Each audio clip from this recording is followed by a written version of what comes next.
berada di live YouTube. Selamat bertemu kembali pada acara pembelajaran eklesiologi pada hari Kamis 6 Juli 2023 di kelas Sema Adonai yang akan disampaikan oleh narasumber kami yaitu Pak Pendeta Epa Proditus Bakti Satoto. Yang malam ini temanya adalah pakai senjata alat keselamatan dalam tema sakramen. Nah, tema yang sangat menarik untuk kita pelajari dan ketahui sebelum acara ini dimulai. Mari kita awali dengan berdoa terlebih dahulu. Saya minta kesediaan dari Pak Kodeks untuk memimpin doa pembukaan. Dipersilakan Pak Kodeks. Baik, Bapak Ibu Saudari, mari kita berdoa. Ya Bapa kami yang di surga, di malam hari ini kami akan mendengarkan penyampaian sharing firman Tuhan yang disampaikan oleh hamba-Mu, Pak Pendeta Dr. Epa Proditus Bakti Satoto, bagi kami semua. Bapak surga, Engkau yang mengurapi dia dengan roh hikmat kejaksanaan, sehingga dalam memberikan materi pengajaran firman Tuhan di malam hari ini. Dan berikan kami juga ya Bapak, telinga seorang murid yang mendengarkan pengajaran Tuhan lewat perkataan-perkataan yang disampaikan oleh hamba-Mu Pak Pendeta Dr. Epa Proditus Bakti Satoto. Dan juga untuk rekan-rekan kami operator yang merelay ke channel-channel YouTube dan Facebook. Bapak berkatilah channel-channel ini yang mungkin sampai kepada banyak orang di mana saja. Kiranya malam hari ini apa yang mereka dengarkan dari perkataan hamba-Mu menjadi berkat bagi mereka. Terpujilah nama Bapa. Kami mohon penyertaan Roh Kudus-Mu juga di setiap acara kami dalam pengajaran ini. Terpujilah nama Bapa. Kami telah mengucapkan syukur dan telah berdoa di dalam nama anak-Mu yang tunggal Yesus Kristus, Tuhan dan Juru Selamat kami yang hidup. Haleluya. Amin. Baik Bapak Ibu yang terkasih di dalam Kristus, sebelum memulai acara pembelajaran ini, kita akan terlebih dahulu melihat dan mendengar profil dari Pak Pendeta Epa Proditus Bakti Satoto. Dipersilakan operator.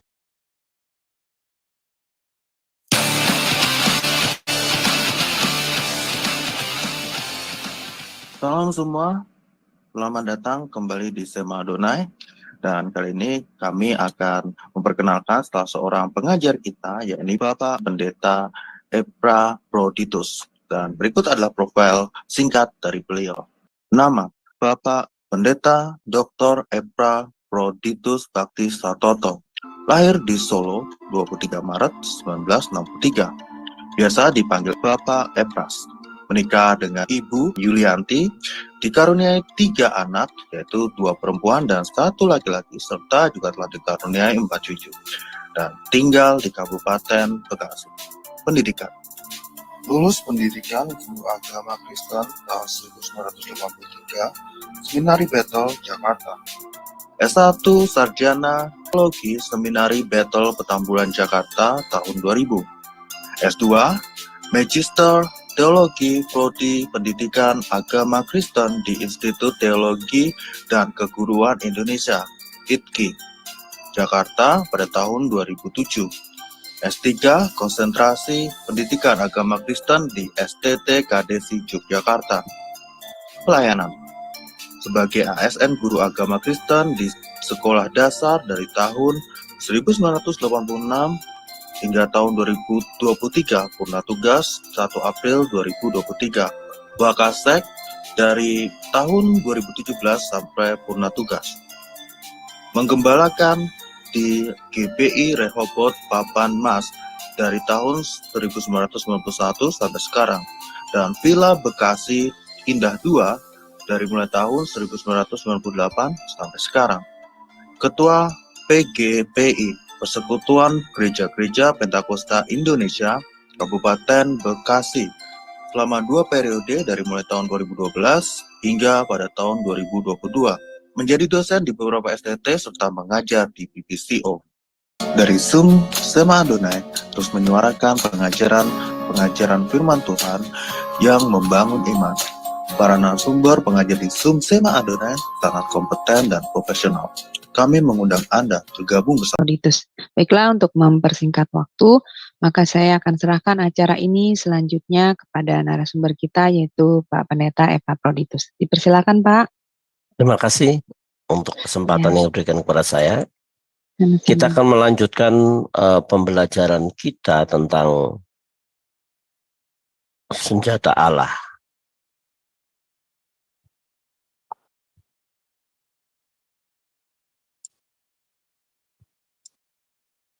Ya, kalau alat keselamatan minggu kemarin kita sudah bicarakan tentang firman Tuhan sebagai senjata kita, sebab melalui firman Tuhan itu terus dapat membuat kita terus tetap bersekutu dengan Tuhan, dan firman itu yang membuat kita selalu lekat, dekat, dan semakin peka dengan Tuhan. Orang kalau jauh dari firman, dipastikan dia juga jauh dari Tuhan, dan ia bisa kembali ke dalam kehidupan duniawinya, sehingga ia bisa menghilangkan dalam tanda kutip keselamatan yang ia miliki. Hari ini kita bicara tentang sakramen adalah alat keselamatan. Kata sakramen memang tidak diambil dari Alkitab, melainkan adat istiadat Roma, yaitu sakramentum.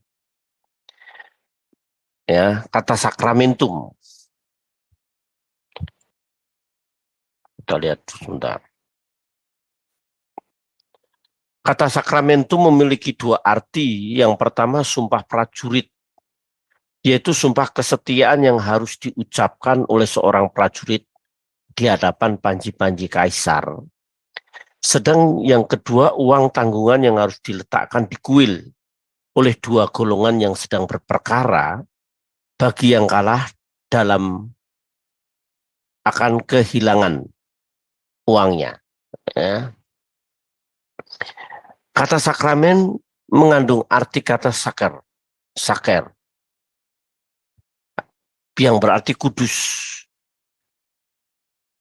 Perbuatan atau perkara yang rahasia, yang kudus, yang berhubungan dengan para dewa, itu kata saker itu. Dan sakramen memiliki hubungan dengan sakramentum, yang dipandang sebagai terjemahan dari bahasa Yunani mysterion, sesuatu yang misterius atau magis yang biasa disebut gereja sakramen. Ya, nanti kita akan melihat apakah sakramen itu di dalamnya ada magisnya. Ya. Nanti kita akan bicara soal itu. Ya. Dalam gereja semula yang disebut sakramen adalah segala rahasia yang bersangkutan dengan Tuhan Allah, serta pernyataannya, yaitu upacara-upacara kebaktian dan lain-lain. Nah, di sini kita tahu bahwa upacara-upacara dalam kebaktian atau upacara-upacara gerejawi seperti ibadah-ibadah termasuk kebaktian pemberkatan, perkawinan, ya, penyerahan anak kalau di karismatik. Nah, itu semua termasuk yang disebut sakramen. Nah, sakramen yang disebut juga ordonasi. Ini tidak mengandung arti pemberian anugerah, tetapi hanya merupakan satu lambang. Jadi sakramen itu juga dapat dikatakan lambang. Dalam perkembangan dibedakan antara sakramen dan sakramentalia. Nah, sakramentalia adalah segala upacara yang ada di sekitar sakramen yang sebenarnya yang diadakan oleh gereja, seperti doa syafaat dan doa berkat atau pelayanan yang mendatangkan kebahagiaan. Nah, sakramentalia ini yaitu upacara-upacara atau aktivitas-aktivitas gereja, bahkan sakramentalia ini juga disebut barang-barang yang telah dikuduskan. Kita sudah belajar tentang kudus kados, yaitu sesuatu yang dipisahkan, bukan untuk umum, tetapi sesuatu yang dipisahkan untuk sesuatu yang mulia, yaitu untuk Tuhan sendiri, termasuk di dalamnya gedung, mezbah, pakaian imam, musik, dan lain-lain. itu bisa disebut sakramentalia. Ya. Dalam gereja Rom Katolik ada 7 sakramen. 1 baptisan, penguatan iman, ekaristi, pengakuan dosa, perminyakan, imamat, dan perkawinan. Nah, saya tidak uraikan ini sebab bukan bidang saya. Dalam arti kalau saya menguraikan jelas bukan wewenang dalam tanda kutip bahwa tidak seharusnya saya bicara soal itu. Nah, dalam gereja reformasi ada 2 sakramen, yaitu baptisan dan perjamuan kudus. Ini nanti kita akan singgung apakah itu baptisan, apakah itu perjamuan, baptisan dan sunat, itu kita akan bicara minggu-minggu yang akan datang. Nah, sakramen menurut Rom Katolik, hakikat sakramen terletak di dalam hal berikut. Bahwa sakramen mencurahkan karunia yang adikrodati dalam eksistensi manusia. Itu menurut Rom Katolik. Tetapi menurut gereja reformasi bahwa hakikat sakramen terletak bahwa sakramen adalah tanda dan meterai. Tanda dan meterai yang ditetapkan oleh Allah dalam Injil. Bahwa karena korban Kristus di kayu salib, kita dianugerahi keampunan dosa dan hidup yang kekal. Jadi melalui sakramen, melalui baptisan dan perjamuan, kita akan mengingat kembali akan pengorbanan Kristus. Sebab baptisan itu merupakan lambang. Lambang adalah sesuatu yang kelihatan, yang menjelaskan yang tidak kelihatan. Itu lambang. Ya, lambang menunjukkan bahwa tanda yang diberikan Allah kepada manusia yang oleh tanda itu manusia mengerti, memahami kasih karunia Allah di dalam kehidupannya. Melalui sakramen, baik itu baptisan maupun perjamuan, maka orang percaya akan mengingat kembali pengorbanan Kristus di kayu salib. Bahkan dalam baptisan itu, baptisan yang dilakukan oleh beberapa gereja, khususnya karismatik, dibaptis itu diselam, dicelup dari kata baptiso, yang melambangkan mati bersama Tuhan, menguburkan manusia lama dalam air, dan dikeluarkan dalam air, menunjukkan dia hidup baru di dalam Kristus. Nah, ini arti daripada sakramen menurut gereja reformasi. Dari sakramen itu kita tahu, kita kenal, kita memahami, bahkan kita mengempati kesengsaraan, kematian Kristus di kayu salib, yang olehnya kita mendapat keampunan dosa dan hidup yang kekal. Apakah yang dimaksud dengan tanda? Dalam Kejadian 9 ayat 13, Tuhan Allah menjadikan pelangi busur yang di awan menjadi tanda perjanjiannya dengan bumi. Sedangkan dalam Kejadian 17 ayat 11, Tuhan Allah menjadikan sunat menjadi tanda perjanjiannya dengan Abraham dan keturunannya. Tetapi dalam perjanjian baru, mujizat Yesus disebut tanda. Ya, mujizat Yesus juga disebut tanda. Yang oleh mujizat itu, orang mengerti perbuatan Allah. Yang oleh tanda itu, mereka menyadari bahwa Allah melawat umatnya. Melalui tanda itu orang semakin mengenal bahwa Allah itu ada, hadir, dan memberikan atau mengadakan mujizat itu. Nah, sakramen itu satu tanda bahwa satu perkara, tanda itu satu perkara atau suatu tindakan yang menunjuk kepada perkara atau tindakan yang lain. Ya. Melalui baptisan itu sebenarnya menunjukkan kesengsaraan dan kematian Yesus. Dan dikubur dan bangkit. Itu tanda yang lain menunjukkan akan kesengsaraan Yesus. Pelangi menunjuk pada perjanjian Allah dengan bumi. Sedang sunat menunjuk perjanjian Allah dengan Abraham. Mujizat Tuhan Yesus menunjuk kepada kemuliaan, ya, keagungan, kemasuran, kehebatan dari Tuhan. Yang saya katakan tadi bahwa dengan mujizat itu menunjukkan bahwa Allah itu bekerja dalam kehidupan manusia. Ya, kuasanya nyata. Itu mujizat. Menunjukkan bahwa melalui mujizat itu nama Tuhan dimuliakan, diagungkan. Maka saya sering katakan mujizat itu tidak diobral murah. Mujizat itu hanya Tuhan berikan kalau di dalamnya nama Tuhan dipermuliakan. Dan Tuhan begitu maha bijaksana. Ia tidak semudah memberikan atau mengadakan mujizat kalau mujizat itu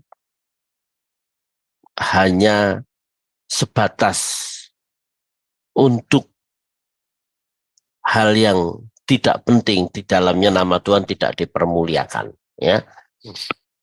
Jadi jangan mengobral mujizat. Jadi jikalau sakramen disebut tanda, hal ini berarti bahwa apa yang diwujudkan dalam sakramen itu menunjuk kepada perkara yang lain. Atau sakramen itu menggambarkan atau mengibaratkan perkara yang lain dengan maksud supaya yang lain itu mudah dimengerti. Ya, ini sakramen itu menjelaskan. Ya, orang tidak mengenal apa itu Yesus mati, dikuburkan dan bangkit, itu dilambangkan bahwa baptisan itu dicelup dan dibangkitkan kembali, menunjukkan dia bangkit bersama Yesus. Nah, nanti juga kita akan singgung tentang baptis percik, ya, minggu-minggu yang akan datang, tentunya bukan sekarang. Hari ini khusus kita tentang sakramen dulu, ya. Sebab baptis itu ada beberapa dimensi, ya. Ada yang dicelup, ada yang dipercik dan lain-lain. Nah, adapun yang diibaratkan di dalam sakramen adalah janji-janji Tuhan Allah yang disebutkan di dalam Injil, yaitu bahwa karena kurban Kristus di kayu salib, orang beriman mendapat keampunan dosa dan hidup yang kekal. Ya, dalam Markus 16 ayat 16, barang siapa dibaptis, ya, akan diselamatkan, dan barang siapa yang tidak percaya akan dihukum. Berarti dengan sakramen tadi itu mengukuhkan, mengingatkan kembali. Melalui sakramen itu orang ditarik, dibawa semakin dekat dengan Tuhan. Melalui sakramen itu orang dapat mengempati, mengingat pengorbanan Yesus di kayu salib. Ya, Yesus berkata, makanlah, inilah tubuhku yang diserahkan bagi kamu. Jadi saat kita makan roti melambangkan tubuh Kristus, orang mengingat kematian Yesus Kristus itu. Kalau orang itu mulai semakin peka akan pengiringan kepada Tuhan, dia makan tidak sekedar dia makan roti itu atau minum anggur, inilah darah perjanjian yang ditumpahkan bagi banyak orang dalam Matius 26, ya, ayat 2, Matius 26 ayat 26-27 itu. Dan melalui anggur itu orang mengingat Kristus, darah Kristus telah tercurah sehingga dia boleh mendapatkan pengampunan dosa. Dengan dia mendapatkan pengampunan dosa, jelas dia harus tidak melakukan dosa itu lagi.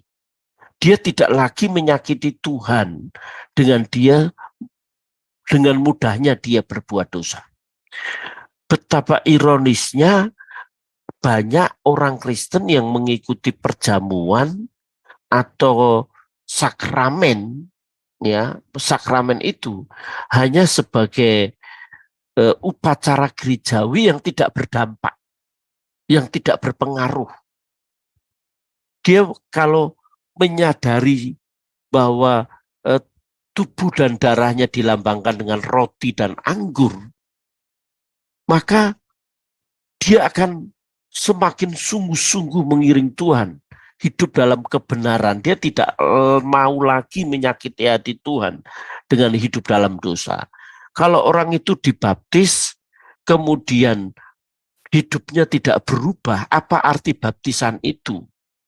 Makanya kalau ada orang berkata, Pak Pendeta saya mau menikah, tolong dibaptis. Oh, enggak bisa.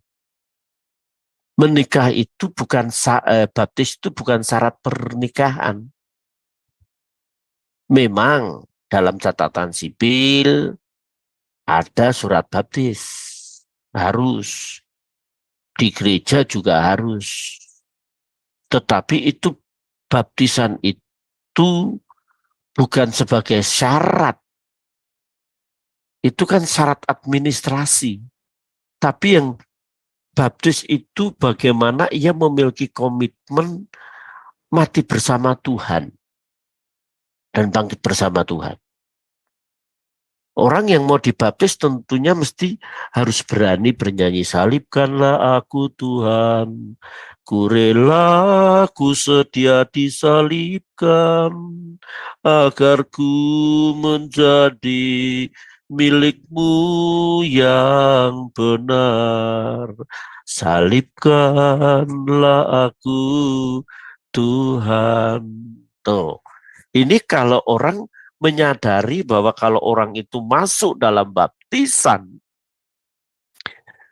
dia harus tahu betul bahwa dia dicelupkan bukan sekedar dicelup, tapi itu mematikan seluruh kehidupan lama.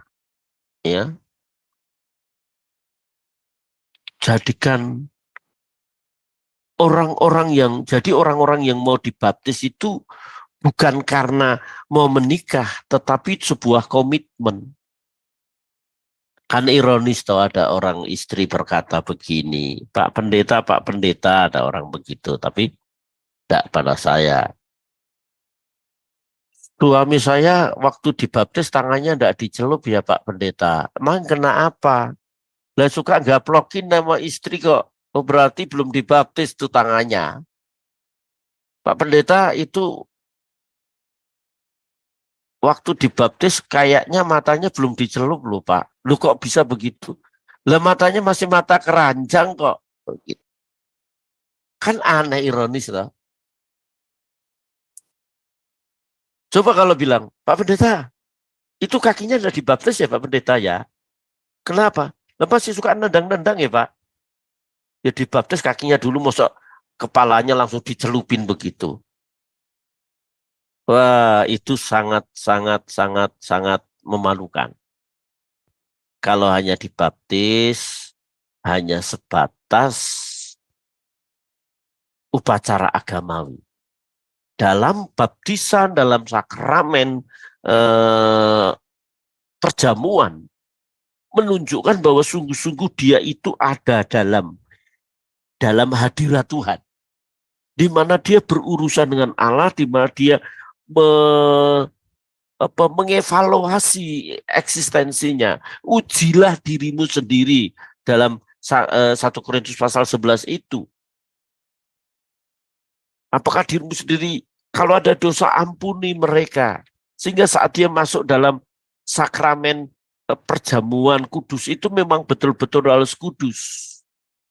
Ya, betul-betul harus kudus sakramen. Nah, sakramen bukan hanya sebagai tanda tetapi juga sebagai meterai. Artinya sakramen disebut meterai sesuatu yang dipakai untuk meneguhkan atau menyatakan kemurniannya sehingga dapat dipercaya. Ya, saya berharap masih kedengaran ya, wis Masih, Aling Pak. ya. Iya, Ya, ini masih jelas. karena hujan deras banget ini. Ya, Masih, Pak, masih jelas oke. suaranya. Ya, Jikalau silakan, Pak. sakramen disebut meterai, hal ini berarti bahwa sakramen berfungsi untuk meneguhkan, mengokohkan, menunjukkan kemurnian bukan palsu. Wah, itu sakramen. Jadi sakramen itu, melalui sakramen itu, kita semakin sering mengadakan sakramen, mesti kita semakin teguh, semakin kokoh. Ya, gereja mula-mula setiap hari mengadakan sakramen. Ya, memecah-mecahkan roti. Ada gereja sebulan sekali, ada gereja 3 bulan sekali gitu ya. Tapi itu kan sebuah peraturan gereja. Nah, semakin kita itu mengadakan sakramen, berarti kita menyadari bahwa mestinya kita semakin kuat, semakin mengempati dengan Tuhan, menjadi satu dengan Tuhan. Nah, tanda dan meterai tidak dapat dipisahkan.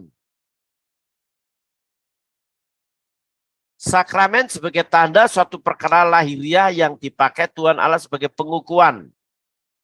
Dikukuhkan untuk meneguhkan janji-janjinya. Itu sakramen sebagai tanda. Ya, dikukuhkan bahwa janjinya itu ya dan amin. Dan sakramen disebut meterai. Hal ini berarti bahwa dengan sakramen itu Tuhan Allah bermaksud memberikan pengukuhan. Apa ya pengukuhan? Ketetapan, dikukuhkan kepada orang beriman yang menerima sakramen itu. Ya, menjadikan bahwa kematian dan kebangkitan Yesus, pengorbanannya itu semakin kita memahami bukan hanya sebatas afektif dan kognitif, tetapi juga psikomotorik. Kita bukan sebatas mengerti anggur melambangkan darah, roti melambangkan tubuh Kristus. Bukan hanya sebatas mengerti dan memahami afektif dan kognitif, tetapi psikomotorik. Setelah saya tahu Yesus mati di kayu salib, darahnya tercurah yang saya makan dan minum melalui perjamuan ini, what must I do? Apa yang mesti harus aku lakukan gitu loh.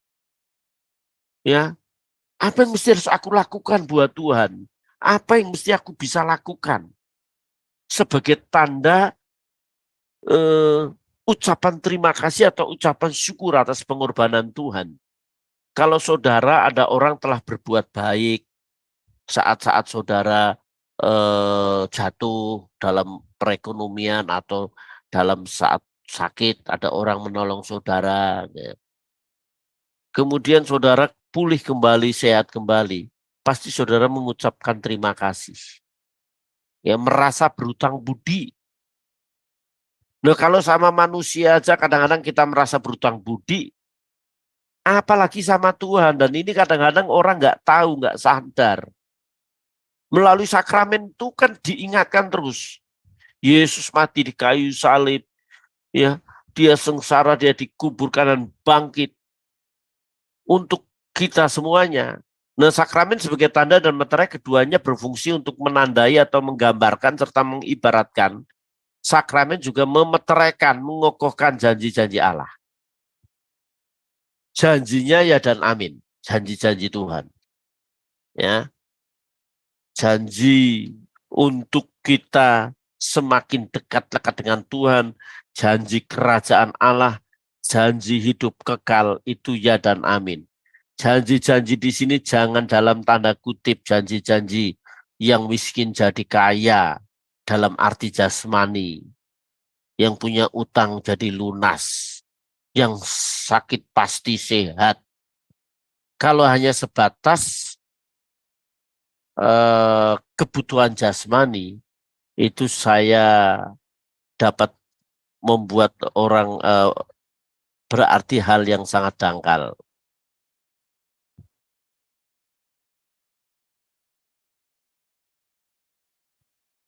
Sakramen di dalamnya tidak mengandung daya kekuatan atau sebagai obat kuat yang mengkuatkan atau mengokohkan, melainkan yang memberi mengokohkan, yang memberi atau mengokohkan dan menguatkan iman adalah Allah sendiri.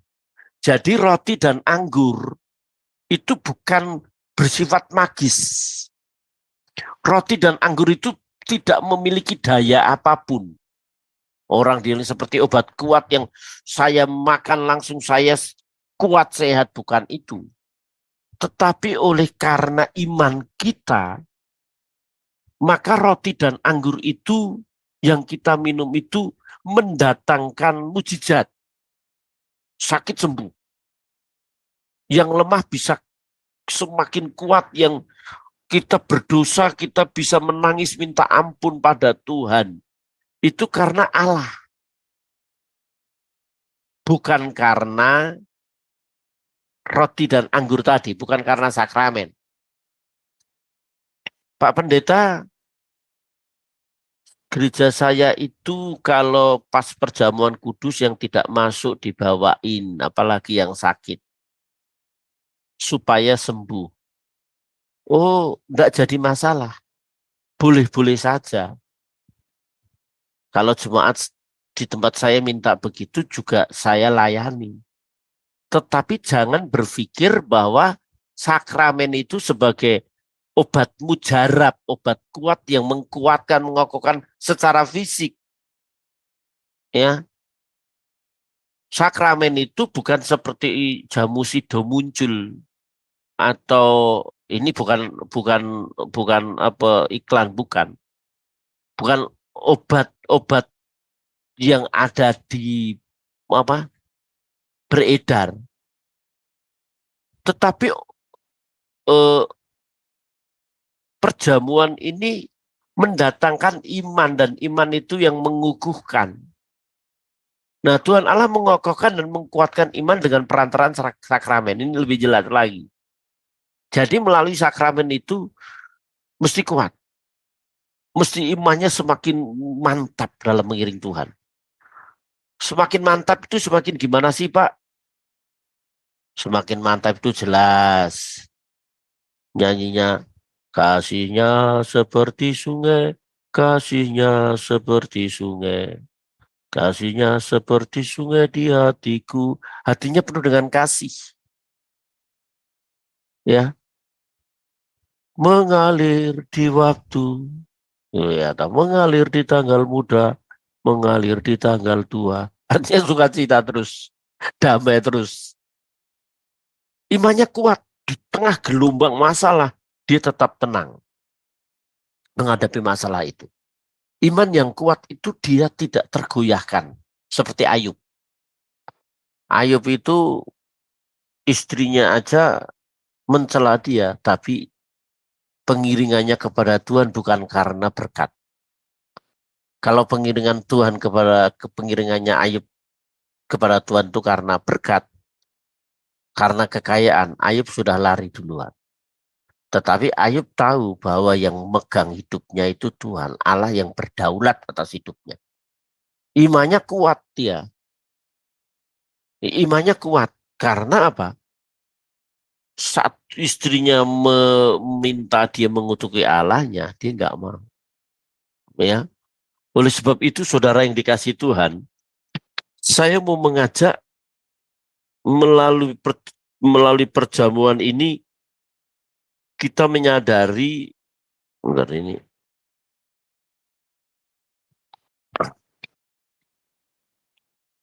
Nah, ini kok siapa sih?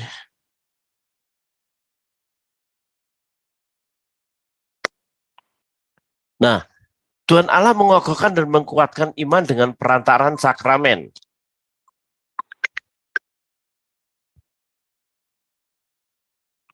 Tuhan Allah mengakukan dan menguatkan iman dengan perantaran sakramen. Sakramen tidak dapat dipisahkan dengan kuasa serta karya Roh Kudus. Ya, serta karya Roh Kudus.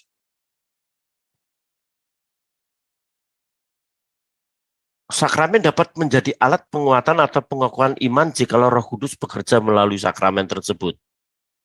Jadi, tanpa Roh Kudus bekerja, sakramen tidak berarti apapun. Jadi, percuma dalam tanda kutip kalau hanya sebatas melakukan aktivitas tanpa kuasa, tanpa urapan, tanpa pengakuan dari Tuhan Allah sendiri.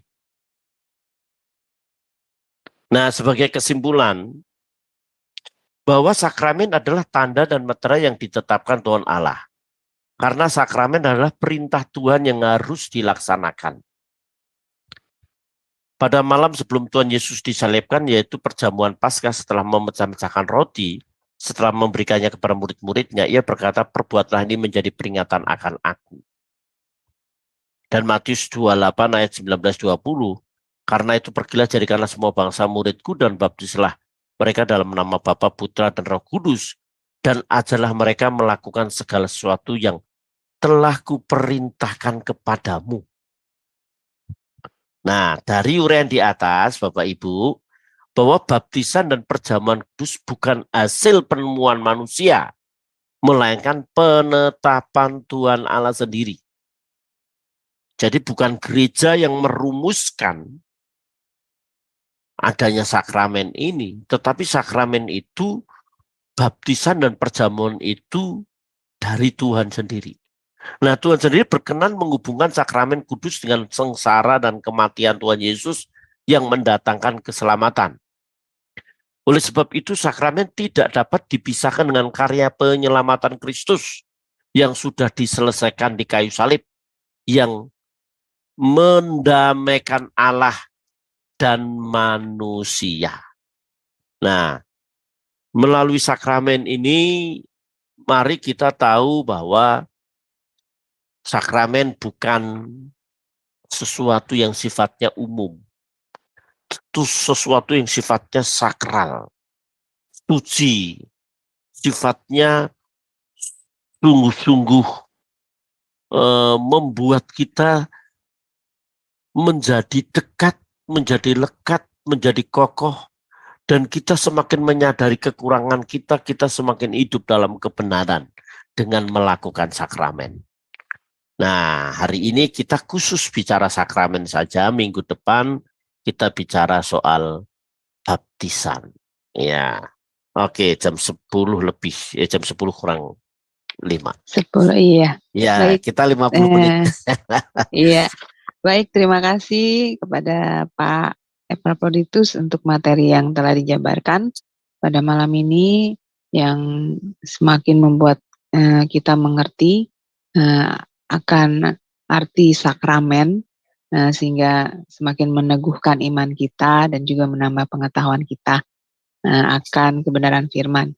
Baiklah, sebelum kita masuk pada sesi diskusi atau tanya jawab, sebelumnya kami akan dan tanya jawab atau sharing, mau menambahkan juga boleh, tapi sebelumnya Bapak dan Ibu yang terkasih, raise hand terlebih dahulu untuk jika ingin bertanya.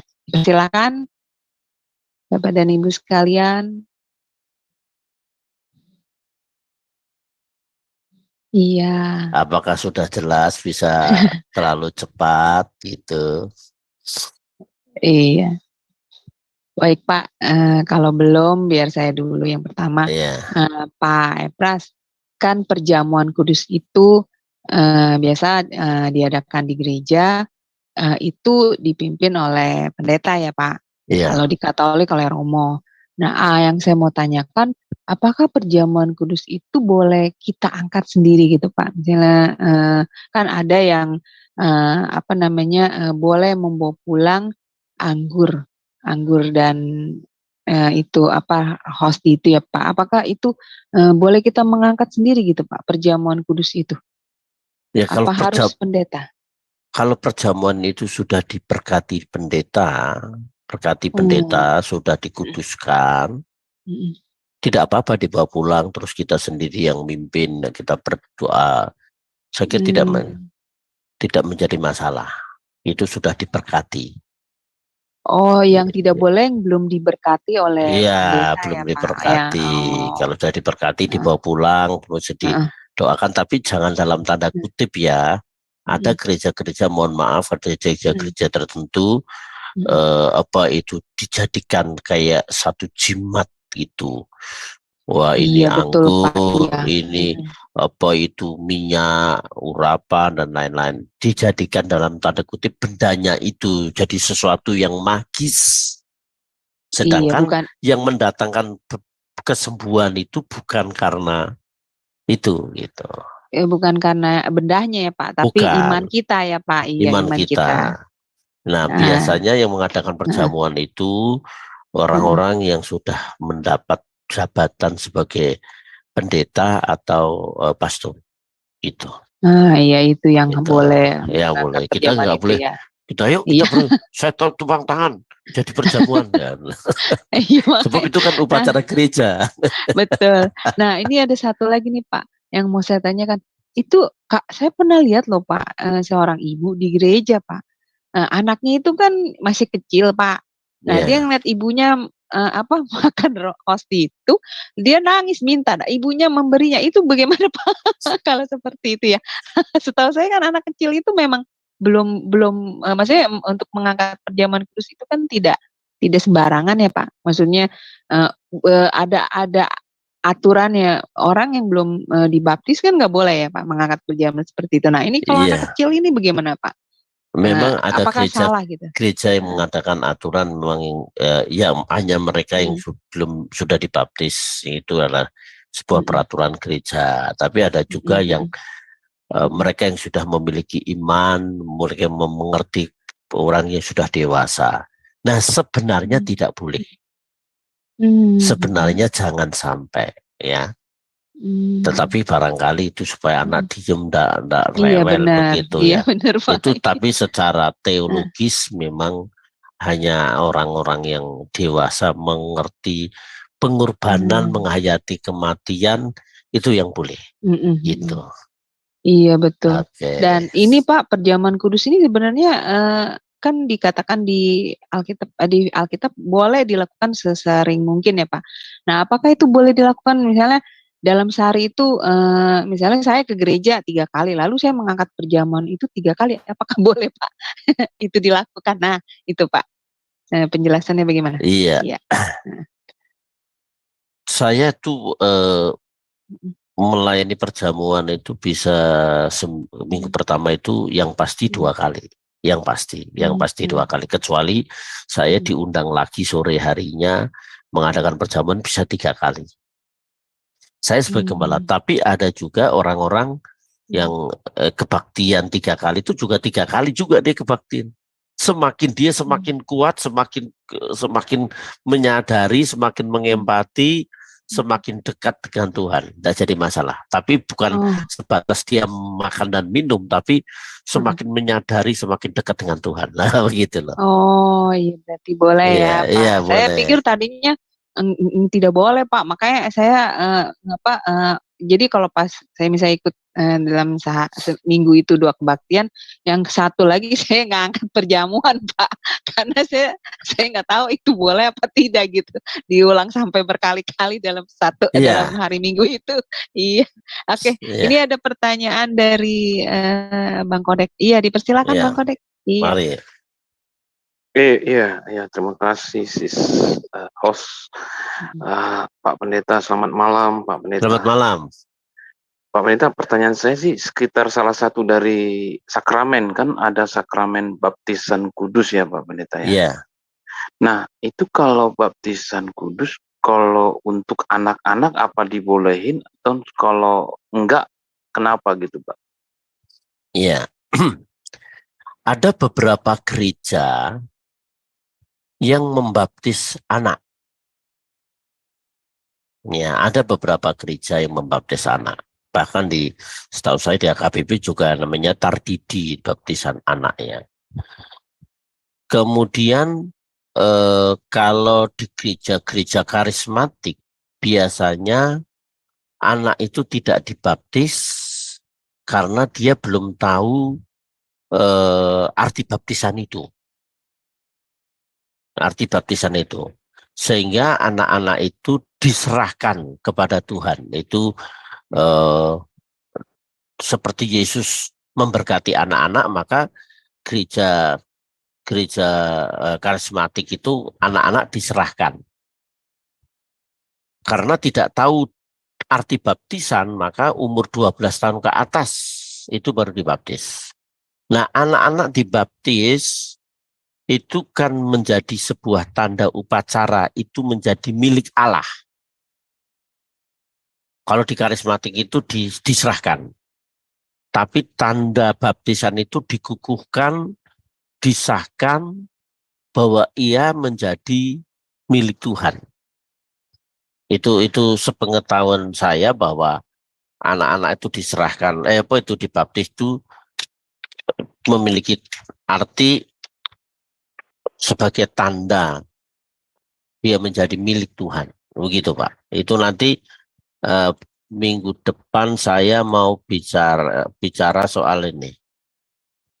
Baptisan kudus. Banyak baptisan kudus yang saya akan singgung gitu. Gitu Bang Bang Kodek, iya. Bang Kodek ya. Ya, makasih Pak Pendeta. Iya, itu hanya itu peraturan gereja. Itu hanya bicara peraturan gereja, Pak. Ya, baik, ini ada lagi Pak Epras, yaitu Sema Adonai. Ya, silakan, ini Pak siapa ini? Silakan Pak. Monitor, ya. Oh, Bro Agus ya. Nah.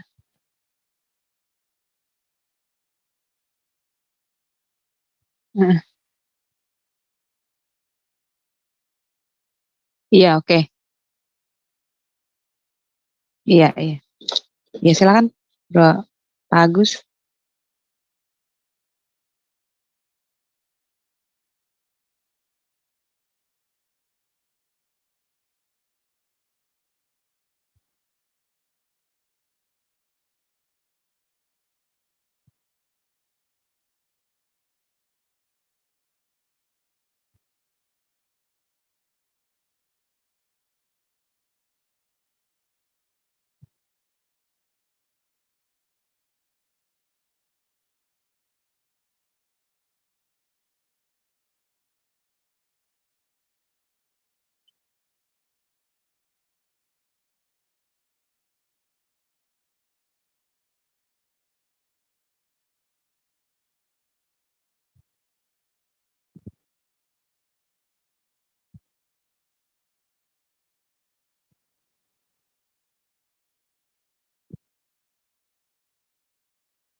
Baik, jadi pertanyaan dari Pak Agus itu menanyakan mengenai perjamuan kudus itu apakah sekedar simbol atau tubuh Kristus.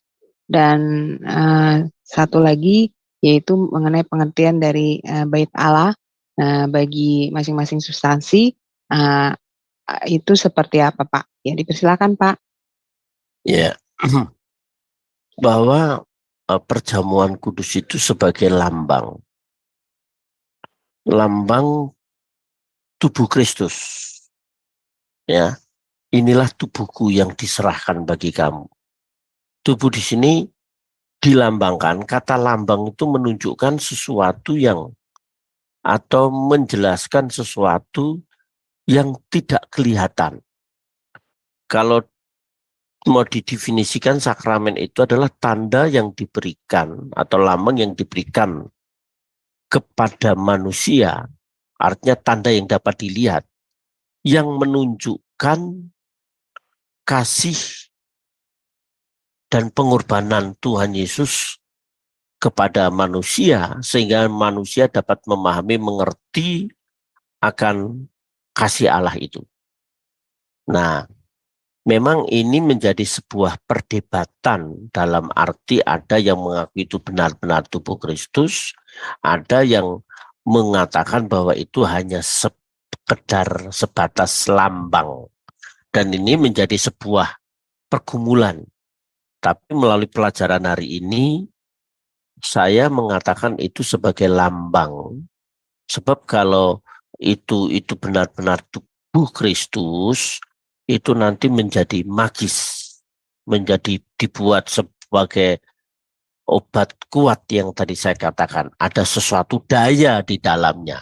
Sedangkan yang membuat mujizat, membuat ia dapat sembuh, bukan karena roti yang melambangkan tubuh Kristus tadi, tetapi imannya kepada Tuhan. Itu pertanyaan pertama. Pertanyaan yang kedua, dengan terbelahnya bait suci menjadi terbelahnya tirai bait suci, kan ada bait suci itu terdiri dari pelataran, ada ruang kudus, ada ruang maha kudus. Nah, ruang maha kudus itu ada tirai yang setiap orang tidak boleh masuk di situ. Yang boleh masuk itu hanya imam besar. Setahun sekali mengadakan pengampunan dosa. Jadi seperti Sakaria dalam Lukas pasal 1, itu meminta pengampunan dosa pada meminta pengampunan pada Allah untuk bangsa Israel. Sehingga bangsa Israel itu menunggu di luar. Mereka menunggu dengan cemas gitu kan. Pengampunan. Dengan kematian Yesus di kayu salib, tirai bait Allah terbelah menjadi dua, menunjukkan bahwa setiap orang boleh datang kepada Tuhan untuk minta pengampunan dosa. Ya, 1 Yohanes 1 ayat 9, jika kamu berdosa, Allah itu mengampuni dan menyucikan daripada segala kejahatan. Jika kamu mengaku dosa, Allah itu setia dan Ia akan menyucikan kita dari segala kejahatan. Nah, itu untuk keyakinan atau iman Protestan. Ya, dengan terbelahnya bait Allah itu, kita tidak melalui pendeta minta pengampunan. Kita masing-masing pendeta kita, kalau kita sendiri masing-masing pendeta, kita minta langsung kepada Tuhan. Gitu Pak Agus.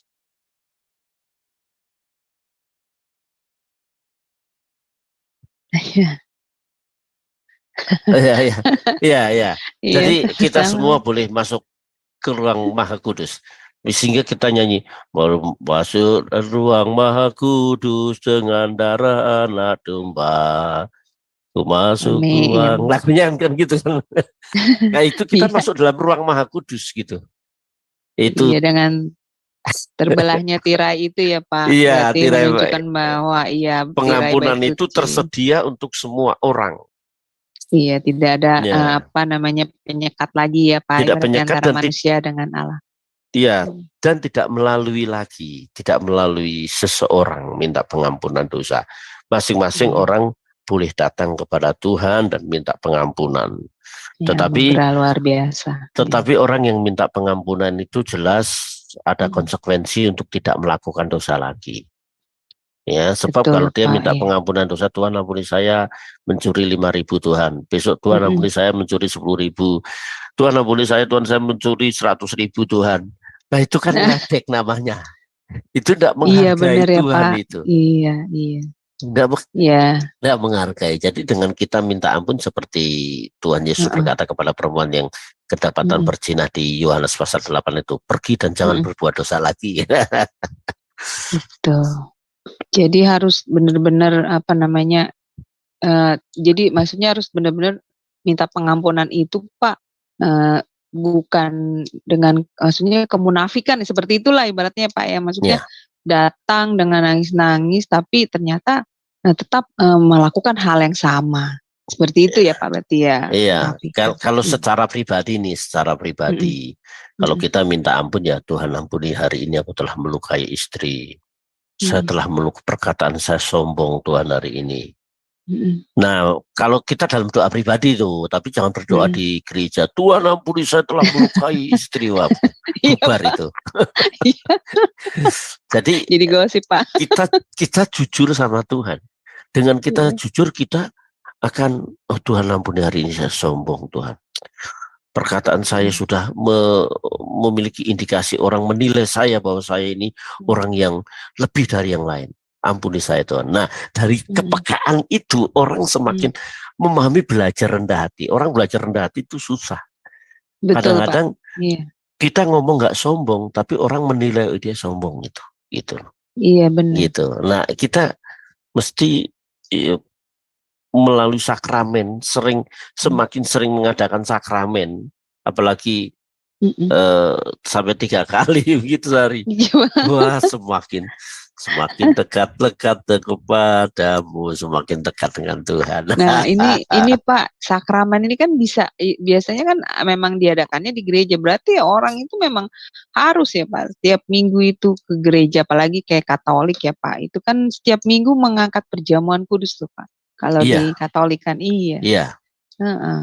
Jadi kalau nggak pernah ke gereja, yang nggak pernah sakramen ya Pak, perjamuan kudus ya Pak, benar? Iya.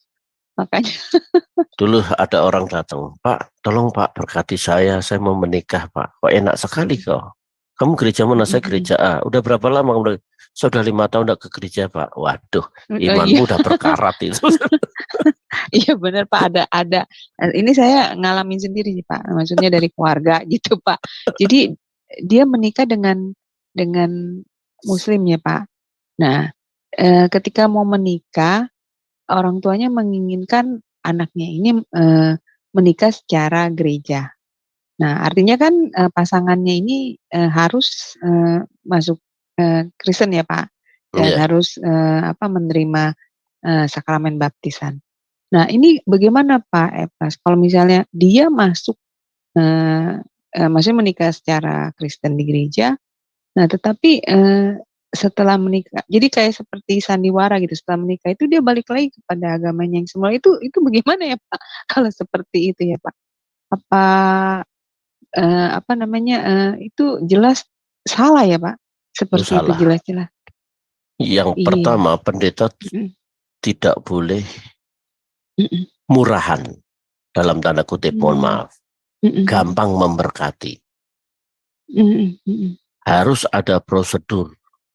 Di Katolik aja hampir 1 tahun loh Katolik itu. Iya benar, iya benar Pak. Katolik itu semua ATI ya ponakan saya mau menikah di Katolik. Oke, silahkan kalau pindah ke Katolik, tapi harus benar, jalankan dengan baik, sedang gitu.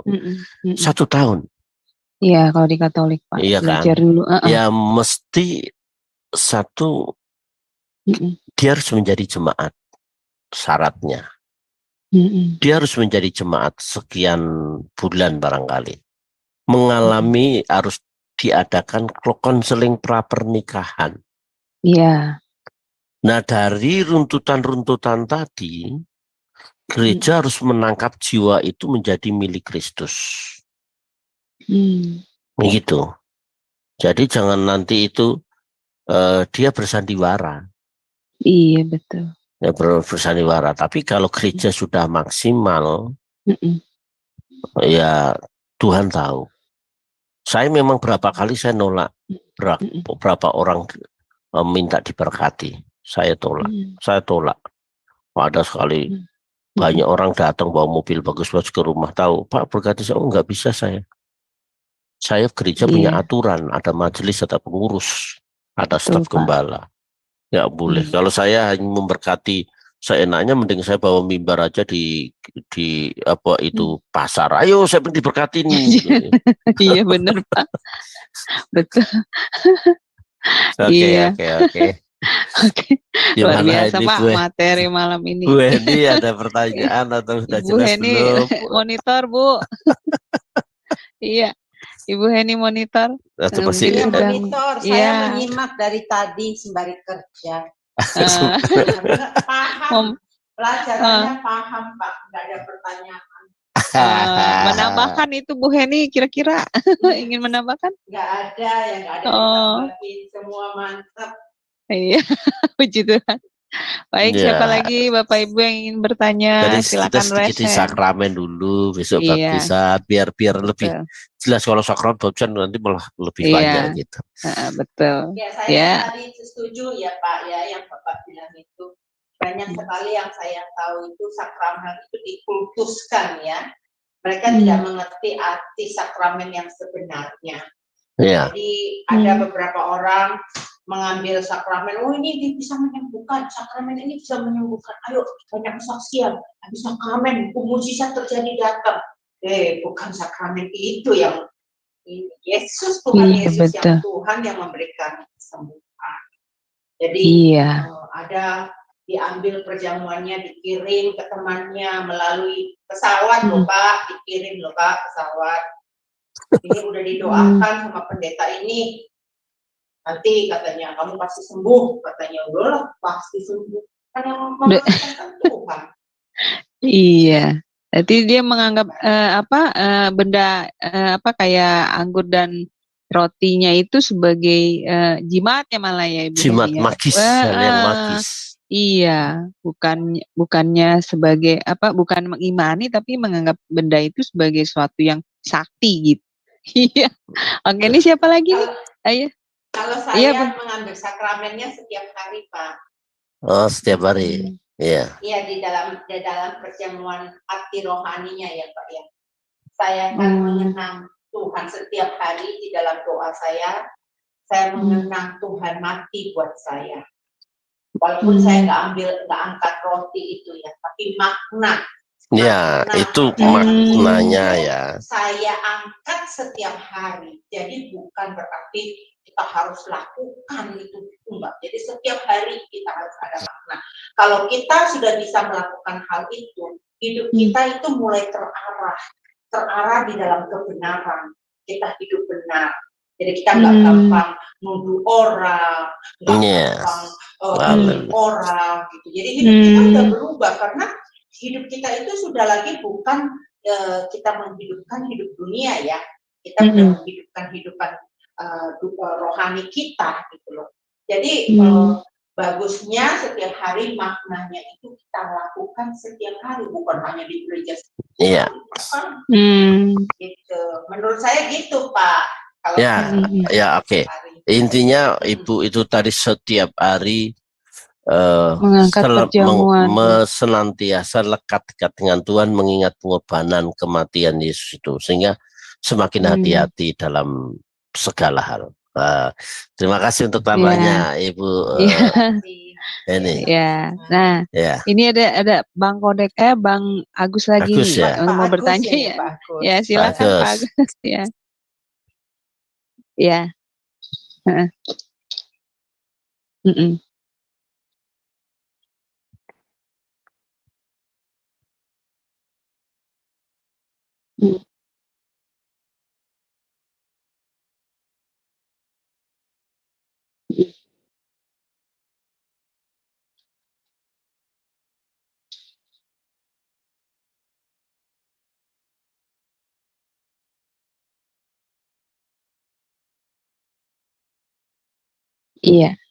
Iya. Jadi Pak Agus bertanya Pak, apakah untuk menerima sakramen perjamuan kudus itu kita harus dibaptis terlebih dahulu? Ya, dipersilakan Pak Pras untuk pertanyaannya. Ya. Itu kembali kepada organisasi atau denominasi gereja. Ada yang menetapkan hanya orang-orang yang sudah dibaptis boleh melakukan atau mengambil perjamuan kudus. Bahkan sebelum perjamuan kudus itu para pengurus majelis itu memberikan sebuah peringatan-peringatan. Hanya orang-orang yang baptis saja yang boleh mengambil perjamuan. Sampai dia mesti sehari sebelumnya memberitahu tentang aturan itu. Tetapi ada juga yang tidak menetapkan harus. Ia memiliki satu pandangan kalau orang itu sudah dewasa, sudah mengerti, memahami pengorbanan dan kematian Yesus bagi manusia, ia boleh mengambil. Dan pendeta kan juga tidak mengerti seperti tadi Pak Agus tadi, kalau ada jemaat baru datang dan dia baru pertama kali mengambil, kan dari atas juga, dari pendeta pun juga tidak mengerti kalau jemaatnya itu bisa puluhan, bisa ribuan gitu loh. Oleh sebab itu kalau hemat saya seperti Pak Agus tadi, mengajak teman, dikasih tahu sebelumnya, ini melambangkan ini, lebih baik kalau menurut saya jangan mengambil dulu. Tapi kalau kamu sudah beriman kepada Yesus dan menurut peraturan di sini dibaptis, Anda tidak boleh mengambil dulu, begitu. Dikasih pengertian. Gitu, Pak Agus. Iya. Ya.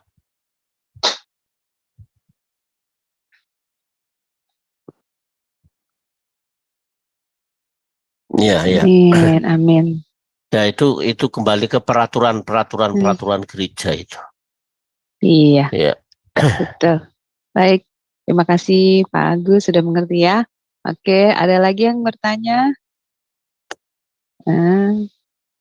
Wah, sepertinya sudah ya Pak. Tadi Sudah ada cukup ya. Pak Romi Tarigan ada, terus Pak siapa lagi ya saya lihat tadi. Oh ya. Oke. Oke, baik Pak. Sepertinya juga waktu sudah semakin larut. Baik, sebelum ditutup kelas ini, silakan Pak Epras untuk closing statement-nya ya Pak. Ya. Dan tutup dengan doa penutup dan berkat ya Pak. Terima kasih Pak Epras ya. Yang pertama bahwa sakramen itu satu hal yang sakral, satu hal yang suci. Sakramen itu ditetapkan dan diperintah oleh Tuhan sendiri yang harus gereja lakukan. Tetapi sakramen itu bukan hanya sebatas upacara gerejawi yang tidak berdampak. Setiap anak Tuhan saat ia mengadakan sakramen, ia harus mengingat kembali, memahami akan pengorbanan Yesus di kayu salib, kematian dan kebangkitannya. Sakramen harus berdampak dalam kehidupan umat Tuhan. Yang jauh semakin dekat, ya, yang berdosa bertobat, mematikan kedagingannya dan hidup dalam kehidupan yang baru bersama Tuhan.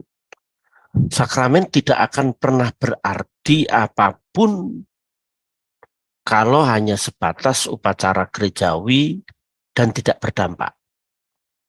Sakramen itu juga khususnya perjamuan kudus bukan seperti obat kuat yang memberikan energi atau daya magis, tetapi oleh karena iman orang yang melakukan sakramen itu bisa terjadi mujizat, kesembuhan, bisa terjadi mujizat yang putus asa menjadi kembali memiliki pengharapan dan hidup dalam gairah mencari Tuhan. Itu bukan karena benda sakramen tadi, tapi karena imannya kepada Tuhan.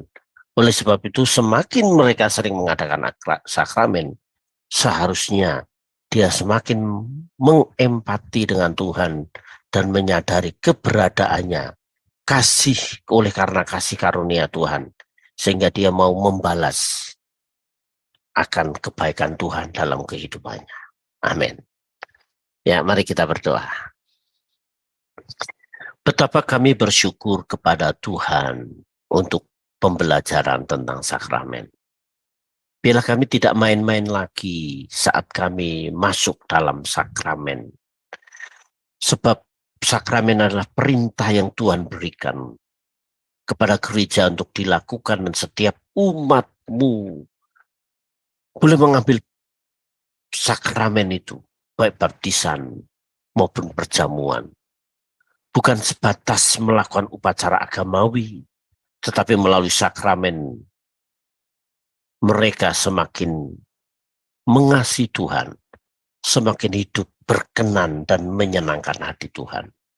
Tuhan memberkati semua yang terlibat di Sema Adonai.